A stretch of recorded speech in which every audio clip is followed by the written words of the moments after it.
What's up, fam? It's Coach Cam. Today we are back in with another video, and in today's video we're going to be discussing how to shed body fat. So most people think that shedding body fat is something that's very hard, very difficult, and only a few people tend to get it right. Well, I want to change your mind about that and help you understand that, hey, it's not that hard to do. Everyone can do this if you follow these simple steps over a long enough period of time. So the first step is you need to assess yourself, right? Assess your body and find what is a reasonable number of pounds or kilograms that you need to lose in order to look the way you want to look. Most people underestimate how much weight they need to lose. Most people might think they need to lose 10 pounds, 15 pounds, and then they'll be at their ideal body weight. This is not true. Most people need to lose far more than they think. You might need to lose 20 pounds, 30 pounds, 40, 50 pounds. And for my big boys and girls out there, you might need to lose 100 pounds in order to look and feel the best that you can. So in this video, we're going to be discussing what it would take to do that. The second thing you need to do after you've already assessed how much fat you actually need to lose is you need to start looking at your nutrition, right? What foods are you consuming on a daily basis? Especially foods that are just extra calories and might have contributed to you gaining extra fat in the first place. So a lot of these calories come from liquid calories. People that are consuming sodas and consuming sweet tea, things like this, are going to be easily able to put you into an excess of calories for the day, and it's something to consider. You might need to cut those out of your diet. Another thing to consider is, do you have an addiction to certain foods? A lot of people use food as a crutch because their life is very stressful. I've done this, and a lot of people have done this from time to time. It's just something that's a part of life, and you need to get comfortable with your life and where you're at so that you're not so stressed out and having to consume these foods to try to make yourself feel better or to feel happier about yourself, right? It's those small dopamine releases of happiness from these junk foods that can lead you down a path of becoming very obese and overweight, which we would like to prevent if that is at all possible. So consider that you potentially have an addiction to certain foods, some certain comfort foods, and you need to psychologically tackle that probably during or before you even begin your fat loss journey. So now that you've looked at your food, you need to start considering what protein sources are you consuming on a daily basis.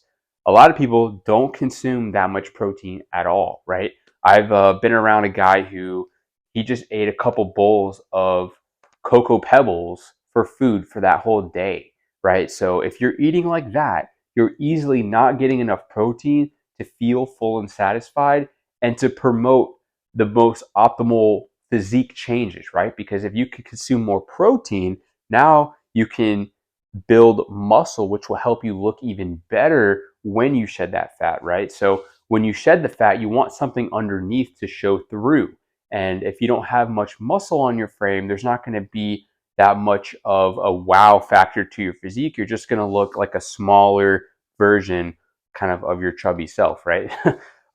Just to put it in blunt terms, I don't, you're probably not chubby, but you might be. But if you are, you want to gain muscle during this process to make that transformation even more exciting, right? So consider increasing your protein intake. How much protein should you consume? Ideally, you should consume close to the number of grams of protein per day as your goal body weight in pounds, right? So if your goal body weight in pounds is 120 pounds, you should probably consume 120 grams, right? If you need to lose some weight to get to that amount. If you're trying to go from 300 pounds to 200 pounds, you should probably consume a good 200 grams of protein per day, right? Obviously, you can't just say 1 pound per body weight, per 1 gram per pound of body weight, because if you weigh 500 pounds, you don't need 500 grams of protein, right? Because a lot of it is fat. So it's more of 1 gram per pound of target body weight is a better way of saying it, just to get you in a general range of what you need to be consuming on a daily basis. You can easily track this because all the food that you're consuming has nutrition labels on the back that tells you how many grams of protein are in it. Now, these labels are allowed to be incorrect up to 25% of a range. So it could be 25% low, it could be 25% higher. It just depends, but that's the way the FDA regulates it. So it's important to understand about how much protein you're taking on a daily basis, right? And then from there, continue looking at your food. You got your carbs and your fats. You want to just have moderate amounts of both of these. You don't need to cut out either one of these. There's people that try to cut out fats, people that try to cut out carbs. Don't cut out either one. It's my recommendation to you. I'm not a registered dietitian. I have a master's degree in exercise science, which we cover nutrition courses, but I'm not a licensed dietitian. So consult your doctor before you do anything that I say. But if it were me talking, I would say to leave both carbs and fats in your diet so that you can have regular levels of energy, right? I myself in the past have tried to go no carb, and it only lasted a week because I had no energy whatsoever. And I felt like I'd given blood, like I basically was drained of all extra energy, which was terrible, right? So I'd rather consume carbohydrates, but still have energy so I can perform and work out, right? Which is what I said earlier is going to help you get to the most optimal physique for you, right? More muscle, less fat. And muscle doesn't make you look bulky. It actually looks pretty small. It's only when your muscles start getting really big that you would look bulky. Most people don't have the genetics to look really big and bulky, or else they would be on the stage bodybuilding. So you'd probably know that by now if you had insane genetics for muscle growth. But assuming you have average genetics, you're going to want to try to build muscle during this process. So now that we've dialed in both the ideas of nutrition and your ideal body weight, let's go ahead and start talking about the training, right? So you want to be building muscle. Now, what does training for building muscle look like? It looks like training muscles really, really hard and picking exercises that target the muscles of your body, right? Targeting the chest, the shoulders, the triceps, the biceps, and taking those to a point of muscle failure. If you're not sure what that is, you can scroll back on my Instagram or on my YouTube channel and you will see videos of me pushing myself to muscle failure. Basically, it's the point in which you cannot move the weight in a positive direction any longer. That's how you know you have trained the muscle as hard as possible.